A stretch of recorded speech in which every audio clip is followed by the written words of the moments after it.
Bonjour à tous, heureux de vous retrouver sur KG Code pour une nouvelle vidéo. Alors, aujourd'hui, on va parler de comment apprendre une technologie en 7 jours. Dans le titre, c'est comment apprendre une technologie en 7 jours, en une semaine. Voilà. Donc, dit comme ça peut faire un peu gourou LinkedIn ou YouTuber à deux balles qui commencent à faire des promesses en fait dans tous les sens. C'est pas ça le but. Voilà. Donc, je ne parle pas ici de maîtriser une technologie. Donc, qu'on soit bien clair, c'est pas possible d'être un expert, de maîtriser une technologie en une semaine. Voilà. Je parle ici, moi, d'être opérationnel rapidement, d'être capable de comprendre de quoi il s'agit, d'être capable de pouvoir opérer cette technologie-là, d'être capable de pouvoir comprendre tout l'écosystème et de pouvoir commencer à construire quelque chose ou à pouvoir maintenir ce qui se passe sur cette technologie-là. Donc, de pouvoir avoir les bases, donc de pouvoir avoir des bases concrètes. Voilà. Donc, qu'on soit bien clair, vous ne pouvez pas maîtriser une technologie en une semaine, mais par contre, vous serez capable de pouvoir comprendre le jargon et bien baigner là-dedans, en fait. Voilà. Donc, dans le métier de la tech, donc dans notre métier, parce que je suppose si vous suivez mes vidéos, vous êtes forcément dans le monde de la tech. Donc, dans notre métier, les choses évoluent tellement, donc les technologies évoluent tellement. Et apprendre vite, pour moi, comme je l'ai déjà dit, c'est une compétence clé et vitale, vraiment vitale. Parce que les frameworks changent tellement, les outils évoluent, et ce que vous maîtrisez aujourd'hui sera probablement obsolète dans 2 ans. Donc moi, au bout de plus de près de 10 ans, 10, 12, 13, 15 ans dans la tech, euh, je continue à être opérationnel, je continue à être à jour, je continue à être pas largué. Comment est-ce que moi je fais? Voilà. Donc, je vais vous livrer dans cette vidéo-là, en fait, ce que font les meilleurs ingénieurs en informatique pour pouvoir rester à jour et pouvoir enchaîner les missions et les projets de manière assez variée selon les contextes et toujours être performant. Donc, je vais te donner ma méthode en 7 jours. Donc, c'est vraiment le framework que moi, je m'applique régulièrement quand je dois travailler sur un nouveau projet, quand je dois changer de mission, quand je dois aller dans un nouveau contexte, quand je dois découvrir une technologie, en fait. Et je dirais que c'est un framework qui m'a relativement aidé. Donc, je vais vous livrer ma technologie, ma technologie, mon framework en 7 jours. Il ne faudra pas hésiter à me dire ce que vous en pensez. Voilà. Donc, on lance le générique et on se retrouve pour le premier point. Avant de continuer la vidéo, je souhaitais vous présenter le dernier logiciel que ma société HKTech a développé. C'est le logiciel EasyQuiz. EasyQuiz.ai. EasyQuiz.ai, c'est un logiciel simple, intuitif qui s'adresse aux recruteurs, aux formateurs, aux enseignants ou à toute personne qui à un moment donné doit devoir évaluer de la performance, doit devoir évaluer des candidats. Grâce à la puissance de l'IA, va vous aider dans la conception de vos sujets d'évaluation, notamment dans la conception des quiz d'évaluation. N'hésitez pas à aller tester, je vous promets, vous ne serez pas déçus.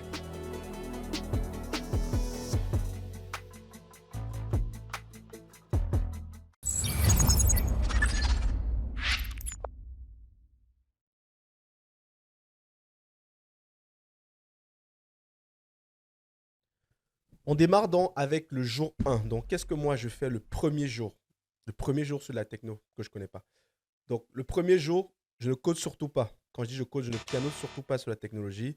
Je n'essaye pas de tester, je n'essaye pas de créer des projets, etc. Non. Voilà. Ce que je fais le premier jour, c'est vraiment la documentation. Donc, j'essaie de me documenter au maximum sur la technologie. Et je me documente en fait de manière générale, pas de manière technique, parce que j'ai le but, c'est d'entrer dans le cœur du sujet. L'idée, c'est de vraiment rester sur le haut de l'iceberg, ne pas aller en profondeur. Donc, je commence surtout à me demander pourquoi cette technologie existe en fait. C'est ça la première chose.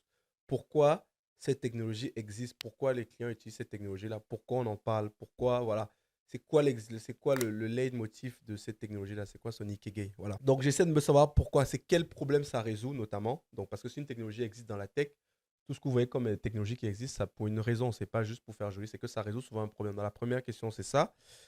Quel problème ça résout? Ensuite, quelle douleur ça va éliminer en fait. Donc, me permet de savoir quelle est la douleur que ça va et surtout, elle va remplacer quelle technologie. Voilà, où elle est complémentaire de quelle technologie. Donc, pourquoi ça existe? Voilà.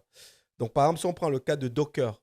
Donc, par exemple, dans le cas de Docker, quand moi j'ai commencé à prendre Docker, l'idée c'était de comprendre d'abord le problème que Docker permet de résoudre, notamment le problème du ça marche sur ma machine et ça marche pas ailleurs. Donc, c'est un problème que j'ai eu de la chance que je fais partie des gens qui ont vraiment assisté à la migration de Docker et qui ont travaillé dans le monde avant Docker. Donc, effectivement, on avait beaucoup ces problématiques-là de ça marche sur moi et ça marche pas. Ça marche sur ma machine, mais ça marche pas en ligne. Donc, ça, c'est une problématique que, par exemple, Docker, ça, c'est pas la seule problématique, mais c'est l'un des points que Docker a permis de résoudre. Donc, déjà, comprendre ce truc-là. Ou bien quand vous travaillez sur Kubernetes, en fait, Kubernetes, c'est, les gens vont dire aujourd'hui, c'est génial, etc. Mais il faut comprendre pourquoi Kubernetes en fait? Il faut comprendre ce que était la galère de pouvoir déployer des applications manuelles à grande échelle. Vraiment, comment c'était et pouvoir les maintenir en fait avant que l'arrivée de Kubernetes en fait. Voilà. Et par exemple, si on prend le cas du dev, par exemple sur React, il faut savoir ce que c'est qu'était jQuery. Donc l'avantage de comprendre voilà, React, c'est quel pinpoint ça a permis de résoudre par rapport notamment à jQuery où il fallait tout coder, où il y avait pas vraiment de composants. Enfin, il y a des composants, mais ce n'était pas des composants comme un React qui permet d'aller vite. Donc ça, je vous donne des exemples. C'est vraiment des points qui sont très importants et que moi, vous devez essayer de pouvoir comprendre. Donc, qu'est-ce que ça résout en fait? Voilà.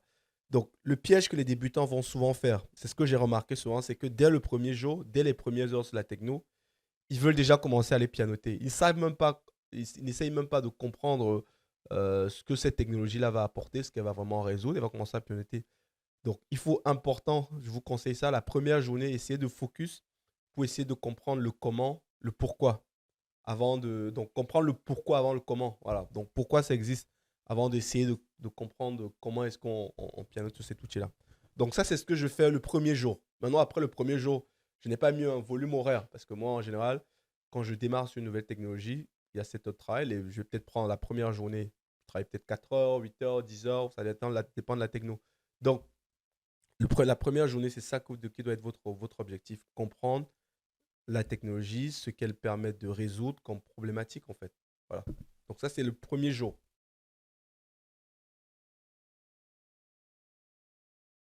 Alors, le jour numéro 2, là, ça commence à être un peu intéressant.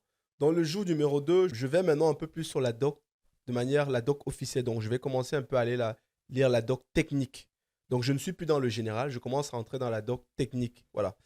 Pourquoi? Notamment la doc officielle. Pourquoi à ce stade-là? Parce que ça me permet de pouvoir commencer à ingurgiter le jargon et le vocabulaire de cette technologie-là. Par exemple, quand vous travaillez sur Kubernetes, il y a tout un vocabulaire. On parle des pods, des services, des deployments, des ingress, des namespaces, etc. Donc, c'est la même chose. Par exemple, quand on parle de React, il y a du DOM, enfin, il y a tout un autre langage. Bon, selon la techno, il y a toujours ses propres, chaque techno a ses propres langages. Par exemple, sur Kafka, on parlait de producteur, de topic, de réplica, toutes ces choses-là. Donc, le deuxième jour, c'est de pouvoir aller sur la doc officielle et commencer à comprendre les concepts, commencer à avoir le vocabulaire qui est lié à cette technologie-là.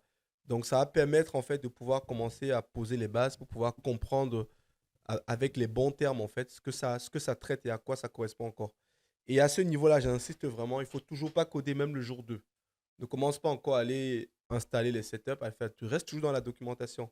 Parce que c'est ça vraiment qui va te permettre plus tard de savoir de ce qu'il s'agit réellement sans ne plus perdre le temps. Donc, deuxième jour, c'est toujours une doc de manière, maintenant c'est la doc officielle, et on essaie d'ingurgiter en fait tout le jargon, tout le vocabulaire lié à cette technologie-là encore. Et là, ça va permettre en fait d'avoir un socle mental, un socle et aussi tout le bon vocabulaire, tout le jargon technique lié à cette technologie-là. Donc ça, c'est le jour numéro 2. C'est ce que je fais le jour numéro 2.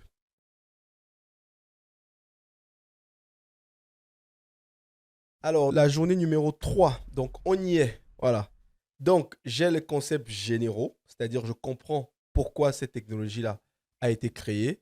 Maintenant, j'ai aussi le vocabulaire qui va bien, donc je sais maintenant à quoi correspond le jargon à voir, les terminologies, le vocabulaire, tout ce qui va lié à cette technologie-là. Donc, le troisième jour maintenant, je peux commencer à mettre les mains dedans. Donc là, pas de projet d'entreprise, pas de démo complexe. Donc là, c'est ce qu'on va commencer à faire, juste faire un setup minimal. Donc, essayer déjà de configurer mon environnement. Donc, par exemple, si j'apprends du Terraform, j'essaie de configurer mon environnement Terraform. Donc, j'installe tout ce qui va bien, le binaire, etc. Bien sûr, en suivant tout la doc officielle. Et là, j'essaie de peut-être lancer un premier apply, un plan, etc. pour voir ce que ça fait. Ou par exemple, si c'est du React, et que j'utilise, je peux commencer à faire peut-être un NPX, Create React, etc. pour pouvoir créer ma première application React. Je vois ce que ça fait. Ou bien si c'est du Docker, je commence à voir un premier fichier Dockerfile, je lance un build, je vois comment ça se comporte en fait. Donc l'objectif là, à ce niveau-là, le jour 3, c'est de valider que votre environnement, que le setup, il est parfait. C'est-à-dire que le setup, vraiment, il y a tout ce qu'il me faut pour pouvoir travailler de manière efficace sur cette technologie-là en fait. À ce niveau-là, ce qui est vraiment important, c'est d'avoir réussi à installer correctement l'environnement et peut-être avoir une page Hello World là. Si on arrive à avoir le Hello World, ça c'est pas mal. Quand je dis Hello World, c'est au sens mental, par exemple, si vous avez un Terraform, vous pouvez juste essayer de créer, faire un plan et voir que ça vous répond. Si c'est un un projet web, par exemple, pour avoir effectivement votre AWOL. Donc, là, c'est vraiment pas mal. Là, tu vas gagner en confiance aussi parce que tu vas te dire, effectivement, là, j'ai réussi à à suivre la documentation officielle et à pouvoir avoir mon setup de travail. Donc, ça, c'est l'objectif de la journée 3. Là, on commence un peu à avoir les mains, mais voilà, on n'est pas encore trop là-dedans. Mais on arrive à cette journée 3 là.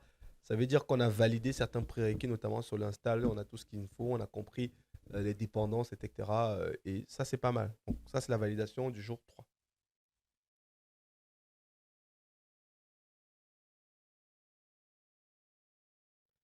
Alors, la journée numéro 4. Donc là, on va maintenant entrer un peu plus dans le détail. Donc la journée 4, c'est vraiment la journée qui va faire la transition entre vraiment tout ce qui est tout ce qui était théorie, conceptualisation et la pratique en fait. Voilà, pour moi, c'est exploiter le produit. Donc vraiment dans la journée 4, l'objectif maintenant, c'est de comprendre la structure.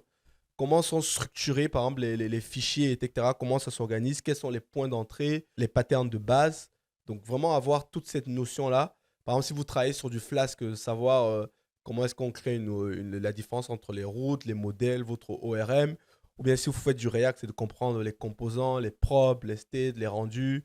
Ou bien si je prends par exemple Terraform Front de l'Op, comprendre la notion de provider, les ressources, les variables, les outputs. Et si vous faites du Node, je sais pas, les routes, les contrôleurs, les middleware, toutes ces choses-là, en fait. Donc, et, et ça va un peu se lier à ce que vous avez fait dans la journée 2 où vous avez eu tout le vocabulaire. Donc maintenant, dans la journée 4, là, vous êtes vraiment en train là, de pouvoir aller un peu plus dans le détail, essayer de comprendre vraiment comment s'architecture les trucs, comment ça marche, les inputs, les entrées, les patterns, etc.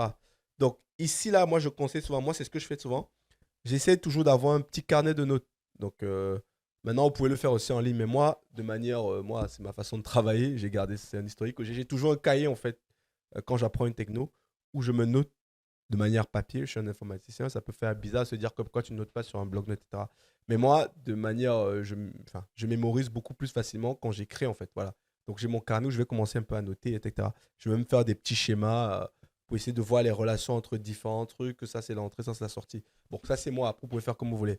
Mais vraiment, la journée 4 c'est vraiment c'est vraiment cette partie-là. Essayer voilà, de commencer à mettre la main, comprendre les patterns, comment s'organiser, etc. Voilà. Donc ça, c'est vraiment une journée très importante. C'est peut-être la journée où vous allez prendre un peu plus de temps en termes de volume horaire. Voilà, j'ai dit journée 4, vous pouvez la faire sur 2 jours. Hein, ça, bon, ça, j'ai de manière générale, j'exagère. Vous pouvez la faire peut-être sur 2 jours ou c'est une journée, mais bon. Là, comme j'ai dit, c'est en 7 jours. Voilà, vous pouvez le faire en une journée. Mais si vous avez plus de temps, je vous conseille de faire peut-être 2, 3 jours dessus, quoi. Voilà. Donc ça, c'est ce que moi, je ferai la journée numéro 4.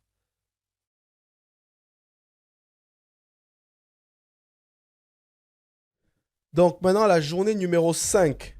Donc là, j'ai compris la problématique que m'apporte cette technologie-là. J'ai compris tout le vocabulaire, tout le jargon technique qu'il y a dans ce projet-là. J'ai pu lancer mon premier Hello World, donc avoir un élément simple. Ensuite, j'ai pu instancier, quand j'ai instancié, c'est-à-dire j'ai pu comprendre vraiment les relations, comment est structuré en fait ce projet-là, comment est-ce qu'on organise mes fichiers, qu'est-ce qu'il faut en entrée, etc. Donc ça, j'ai compris ça. Donc maintenant, là, je vais essayer de construire un petit projet. Donc là, je vais faire maintenant ce qu'on appelle un POC, donc un POC. Euh, donc là, je vais passer un peu de la mode, je vais me rédiger un peu un petit readme avec toutes les étapes de ce que je vais faire. Et je vais essayer d'expliquer, je veux dire, d'écrire ce que j'ai envie de faire. Donc par exemple, si je travaille par exemple, j'apprends du Terraform. Donc j'ai vu tout ce qui s'est passé en amont. Là, je vais peut-être me dire que, OK, là, je vais créer par exemple je vais configurer mon serveur web, là, un serveur web par exemple. Je vais installer toutes les libs qui vont bien. Et ensuite, je vais essayer d'avoir un output, son IP, son nom de domaine, etc. Et je vais essayer de faire ça. Donc là, je vais partir, je vais créer mon premier fichier, je vais chercher les éléments qui vont bien. Je vais aller dans la doc de Terraform et me dire que pour faire ça, il faut cette ressource AWC2. Ensuite, il faut ce paramètre-là.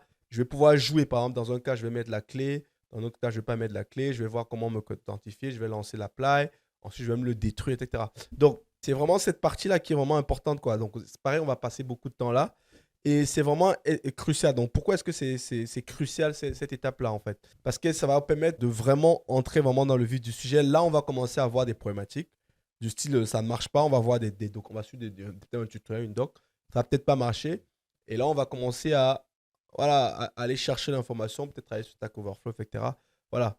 Donc, Donc là, c'est vraiment important d'avoir un mini projet. Donc, c'est définir un temps pour pouvoir faire le mini projet et pouvoir valider, prendre le temps vraiment. Donc, à ce stade-là, c'est important. Je dis souvent à cette étape-là, donc moi, quand cette journée-là, si je n'ai pas de difficulté, en fait, donc si moi, j'ai pas de difficulté dans ce mini projet-là, je considère qu'il y a quelque chose qui ne va pas.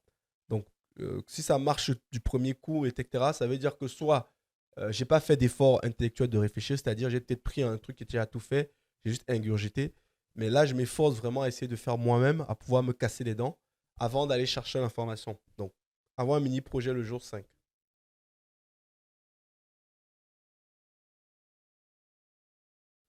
Alors, la journée numéro 6, donc là, j'ai mon mini projet qui marche. Cette journée-là, c'est la journée où je vais prendre un peu de recul. Donc, quand je vais revenir, je vais essayer de revoir le code que j'ai fait. Je vais essayer de bien comprendre tout ce que j'ai fait. Et là, je vais documenter. Donc, je vais vraiment faire mon README où je vais expliquer en fait toutes les étapes. Vraiment prendre le temps de vraiment bien documenter tout ce que j'ai fait pour être sûr d'être capable de pouvoir reproduire ce même projet en beaucoup moins de temps. Peut-être que je l'avais fait en une journée, pouvoir le faire en 2 heures parce que je sais tout le pattern à suivre, tout ce qu'il faut faire, etc. Donc, c'est vraiment important de pouvoir bien documenter, donc créer votre README avec toutes les étapes, tous les éléments vraiment qui peuvent même être les plus anodins. Voilà, vraiment, des fois, vous pouvez voir des rythmes, les gens vont dire, mais c'est évident de faire, si tu fais, par exemple, je sais pas, si tu fais je sais pas, si tu veux faire un git push, forcément, tu vas faire un commit, évident. Mais moi, je vais pas juste mettre git push, je vais pouvoir me dire qu'il y a eu un git add, un git commit, un git push. Je vois un peu les dents si j'apprends git. Et ça, c'est super important de pouvoir vraiment mettre tout le détail, parce que là, derrière, ça va vous permettre aussi de revenir sur ce que vous avez fait à froid et vraiment de consolider vos bases là. Et en refaisant ça de manière un peu, que ce soit de manière active, c'est-à-dire en déroulant chacune des commandes pour valider, ou de manière passive, en juste remettant toutes les commandes que vous avez exécutées, vous allez, ça va vous permettre aussi, encore une fois, de consolider ce que vous avez appris. Voilà. Et l'idée de votre README, c'est de permettre que n'importe qui ne connaît même pas cette technologie-là, vous lui donnez votre README, il soit capable de dérouler la procédure et de pouvoir, en fait, arriver au même résultat que vous. C'est ça l'objectif de la journée 6. Avoir vraiment toute une procédure bien explicite qui va permettre de reproduire et d'arriver où vous en étiez en moins de temps.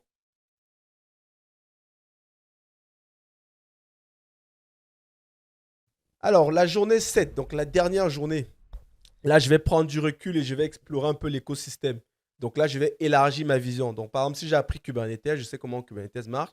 Là, maintenant, je vais sortir un peu de Kubernetes. Je vais aller voir l'écosystème. Je vais aller voir les trucs qui gravitent autour de Kubernetes. Par exemple, je vais aller voir Helm, je vais aller voir Kustomize, je vais aller voir Argo CD. Donc, l'idée vraiment, c'est de pouvoir explorer. Ou bien si je fais du Docker, je vais aller voir Docker Compose. Si je fais du React, je vais aller voir peut-être les frameworks comme Next. Si c'est Terraform, je vais aller tester d'autres outils comme par exemple TerraGrund, d'autres providers, etc. Donc l'idée, c'est vraiment ça, c'est vraiment élargir maintenant, sortir un peu du moule de la technologie pour aller vers des outils qui gravitent autour. Et ça, voilà, l'idée, c'est de vraiment avoir une vision un peu stratégique et pas juste technique. Parce que la plupart du temps, dans les organisations, dans les boîtes, un produit, vous ne l'utilisez jamais seul. C'est très rare que vous avez juste un produit qui se suffit à lui-même. Non, il y a toujours après des outils qui vont graviter autour, qui vont permettre en fait d'accélérer. Et c'est super important aussi de pouvoir comprendre ces outils qui sont autour en fait. Voilà. Donc ça, c'est ce que moi je ferai la journée. C'est ce que je fais souvent en général. Donc j'explore l'écosystème en fait. Donc voilà, je vous ai décrit en fait ce que moi je fais, ce que je fais régulièrement. Voilà, je ne le fais pas forcément en 7 jours, mais là j'ai réduit un peu, j'ai grossi le trait en fait, j'ai réduit le trait en 7 jours pour vous montrer un peu. Après, ça peut être 14 jours, ça peut être un mois, mais voilà un peu le framework que vous devez suivre. Par contre, de manière réaliste en fait, vous ne pourrez pas être un expert d'une technologie en 7 jours. C'est juste pas possible en fait. Voilà, c'est pas possible d'être une expert en 7 jours, non. Mais par contre, en 7 jours, vous êtes capable d'avoir le vocabulaire, d'avoir une compréhension, de savoir ce que ça porte comme solution et de pouvoir avoir une certaine confiance sur l'outil, sur les premiers éléments et surtout avoir les bases pour aller chercher l'information qui vous manquerait pour pouvoir travailler sur des vrais projets en fait. En fait, il n'y a pas de magie en fait. Voilà. Il faut savoir que les meilleurs ingénieurs, ils ont une seule chose en commun, c'est qu'ils ne sont pas plus intelligents que vous.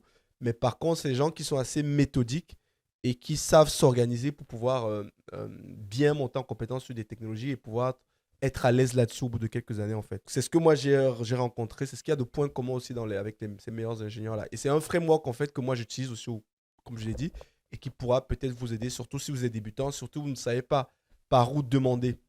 Et le point important en fait, ça demande quand même, apprendre une technologie, ça demande beaucoup de rigueur. Ça demande d'être en fait lock-in pendant un certain temps. Donc moi, quand j'apprends souvent une technologie, quand je suis sur un nouveau projet avec des technologies que je n'ai jamais travaillé, je vais être souvent un lock-in, c'est-à-dire je ne vais pas être joignable, je vais couper tout pour être vraiment à fond, manger vraiment que cette technologie-là, ne penser qu'à ça. Si je dois aller dans le transport, dans le métro, je vais toujours lire cette documentation-là pendant tout le temps que j'estimerais nécessaire pour pouvoir valider et avoir le niveau que j'estime en fait nécessaire en fait pour être à l'aise quoi. Voilà. Donc, n'hésitez pas à me dire en commentaire ce que vous faites vous pour pouvoir monter en compétence sur des technologies. Moi, en tout cas, c'est mon framework. Je l'ai réduit sur 7 jours, mais en général, ça va dépendre des technologies parce qu'il y a des technologies qui sont beaucoup plus rapides à apprendre que d'autres. Par exemple, Terraform, ça s'apprend beaucoup plus vite qu'un Kubernetes, par exemple, quoi. Peut-être vous allez avoir peut-être besoin de un mois pour Terraform, peut-être, je sais pas, 2 semaines sur Terraform, peut-être vous avez besoin de un mois sur Kubernetes, ou bien si vous voulez faire du dev. Donc, ça va être un peu plus long. Donc, c'est ce que je vous dis. Donc, moi, je vais dire le framework. Vous pouvez après, maintenant, mettre un facteur d'échelle. Dit, par exemple, faire du x2, du x3, du x4 sur le framework que moi, je vous ai donné. Mais si vous respectez vraiment cette étape-là, je vous promets que voilà, vous allez vous en rendre compte que vous apprenez rapidement des technologies et tout, et vous devenez très à l'aise rapidement sur ces technologies-là. Voilà. Donc, dis-moi en commentaire ce que toi tu fais, ce que tu en penses, etc. Et on se retrouve à très vite pour une prochaine vidéo. D'ici là, porte-toi bien. Au revoir. Avant de se séparer, n'hésitez pas à aller jeter un œil sur le livre que j'ai rédigé qui s'appelle Mastering Kubernetes Debugging.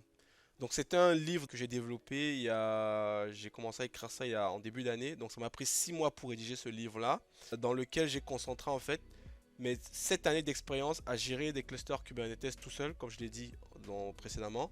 Donc c'est vraiment un livre qui se veut hands-on, dans lequel je vous montre comment j'explique un peu l'architecture de Kubernetes, mais surtout je détaille comment est-ce que vous pouvez résoudre des vrais problèmes en production sur les clusters Kubernetes.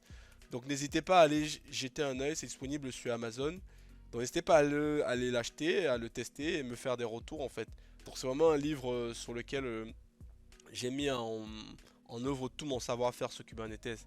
J'ai hâte de pouvoir vous lire et je vous dis à très vite.